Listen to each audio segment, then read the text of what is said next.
Сайн байцгаанууд та бүхэнд олон улсын амьдрал бас үйл явдлыг томилох хүргэе. Оросын холбооны улсын ерөнхийлөгч Путин улаан өндөгний баярыг тохиолдвол нэг өдрийн хугацаанд Украинд гал зогсоох шийдвэр гаргасан байна. За энэ тушаалаа зэвсэг түвшиндээ өгсөн гэж мэдэгдэж байна. За нэм гарагийн өдөр бол тухайн баяр тохиосон. За үүнтэй холбогдуулан шүн дундыг хүртэл бол гал зогсоох юм тушаалыг зэвсэг түвшиндээ өгсөн байна. Гэвч бол энэ гал зогсоох хэлэлцээртэй холбоотой талууд бол бие бинийгээ буруутгаж байна. За аль аль нь бол гал зогсоох энэхүү тохиролцоог зөрчсөн гэж буруутгаж байна. За тухайлах юм бол 2025 оны 4 сарын 20-ны өдөр Украиний ерөнхийлөгч Владимир Зеленский Оросын ерөнхийлөгч Владимир Путиний зарласан энэхүү гал зогсоох хэлэлцээрийг зөрчсөн гэж Оросыг буруутгасан байна. За хэдий хоёр тал гал зогсоох ийм хэлэлцээр байгуулсан ч гэсэн Оросын айрам 46 удаа давталж олон зуун удаа их буугаар давталсан гэж Зеленский мэдэгдэж байна. За харин үүнтэй холбогдуулан Зеленский Путин цэрэг айрамдаа өөрөө хяналт тавьж чадаж байна уу? Эсвэл гал зогсоох гэдэг нь бол зөвхөн олон нийтэд харилцах PR төдий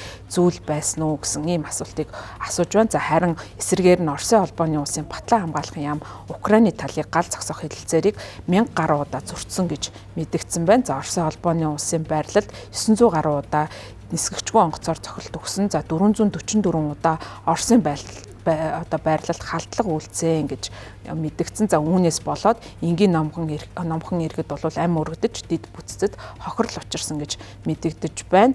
За харин Украиний айран бол фронтын шугамын дагуу ерөнхийдөө цэргийн ажиллагаа бол буурсан ийм байдал бол нэм гарагийн өглөө ажиглагдсан гэж үзэж байна. За харин Оросын цэргийн блогчд бол фронтын үйл ажиллагаа мэдэгцгүйц буурсан байгаа гэж мэдэгдэж байгаа. За харин энэ үйл явдалтай холбогдуулан Америкийн нэгдсэн улсын хувьд бол голчлон зуучлаар ажиллахыг сонирхож байгаа. За Трамп ерөнхийлөгчийн хувьд бол өөрийгөө энхийг тогтоогч ерөнхийлөгч гэж харуулахыг хүсэж байгаа учраас Украин дахь дайны үйл ажиллагааг аль болох хурдан зогсоохыг оролдож байгаа. Өнгөрсөн сард бол Украинд 30 хоногийн хугацаатай гал зогсоох тухай ийм саналыг Трампын зүгээс гаргасан. За үүнийг бол Украин хүлээн авсан. За харин Путиний хувьд бол энэ саналыг хэрэгжүүлэхэд зарим нэгэн асуудлыг шийдвэрлэх шаардлагатай гэж үзсэн учраас одоогийн байдлаар бол гэрээ бүрэн 30 хоногийн хугацаанд бол бүрэн гал зогсоож чадаагүй байна. За гэхдээ хоёр улсын хувьд бол тохиролцсон зүйлүүд бий. За Орос Украины хувьд бол хоёулаа эрчим хүчний объект болон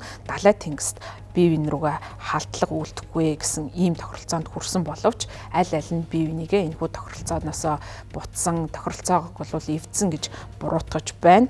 За Зеленский 30 хоногийн хугацаанд бол гал зогсоохыг дахин гал зогсоох боломжтой гэж хэлсэн боловч Оросын холбооны улс нэм гарагт энэхүү нэг өдрийн хугацаанд гал зогсоосон хэдий ч гэсэн тулдаа үргэлжсээр байх юм бол Украин ч гэсэн мөн адил тулдаанаа үргэлжлүүлэх болно гэж мэдэгдэж байна. За Путин бол өөрийн удирдлаганд ажиллаж байгаа генерал Валерий Герасимовд хандаж Украин эвлэрэл гал зогсоох гэрээг зөрчсөн тохиолдолд бол бүрэн хариу үзүүлэхэд бол бэлэн байгаа гэж мэдэгдсэн байна. За Оросын холбооны улсын хувьд бол одоогийн байдлаар 2014 онд өөртөө нэгтгсэн Крим, Луганск, Донецк, Запорожье, Херсон зэрэг мужуудыг багтаасан Украины газар нутгийн 5.1-ээс орчим хувийг бол өөртөө эзэлсэн ийм хяналтаа тавьсан байдалтай байна. За энэ энхийн хэлэлцээрийг тогтоох нь бол дэлхийд дахины инх тайван аюулгүй байдал чухал үүрэгтэй учраас бол үүн дээр Америкийн нэгдсэн улс оролцож явж байгаа. За гэвч бол сүүлийн үед Орос Украинтай холбоотой инх тайвныг тогтоох асуудал дээр